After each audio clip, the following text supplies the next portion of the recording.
Against all odds, God restored Jerusalem, Judea, and Samaria back to the nation of Israel during the War of 1967. Lost to Israel for thousands of years, this region contains the lifeblood and heartbeat of the Jewish people. Yet, the struggle has not been easy. Propaganda, terrorism, and international pressure have been the constant companion of the courageous men and women who have dared to call this place home. I'm Julie Cerrone, and these are the stories of Jerusalem, Judea, and Samaria, Israel's biblical heartland. God's land.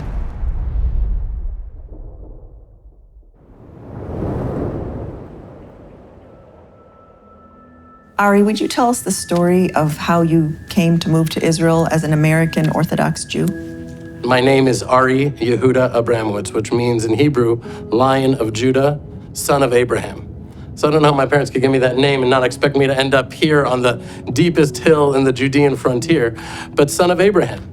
As Jews, we're the children of Abraham. And so that love for the land of Israel, that desire to connect with God in the most unique way possible, is wired into the epigenetic DNA of our soul. So if you ask me why, you'd have to say, ask my father and his father before him.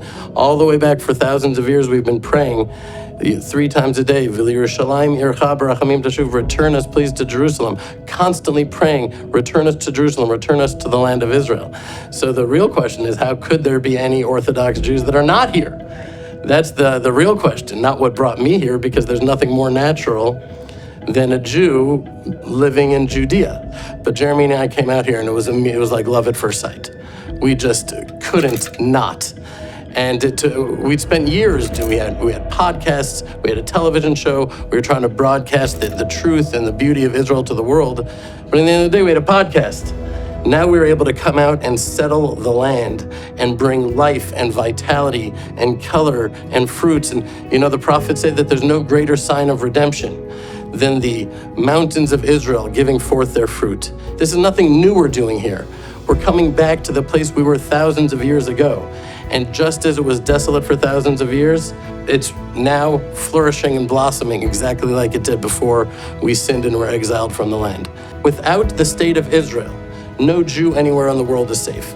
And without Judea and Samaria, Israel is indefensible. So our experience out here is that our life here is the tip of the spear, defending not only the state of Israel and Jews everywhere in the world, but really all God-fearing, truth and freedom-loving people everywhere in the world. We are on the tip of the spear in defense of them.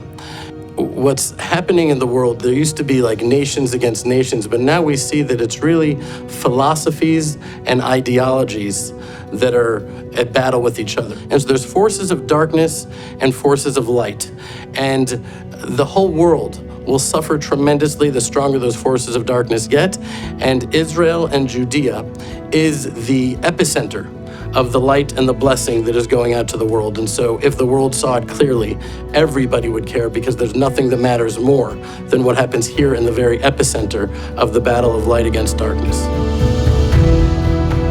The Judean hills are important to both Christians and Jews and should never be part of any land negotiations with Israel's enemies. Jerusalem, Judea, and Samaria are not the occupied territories. They're not even the West Bank. They are the biblical heartland of Israel, God's land. For more information about the people and places of Judea and Samaria, please visit www.keepgodsland.com.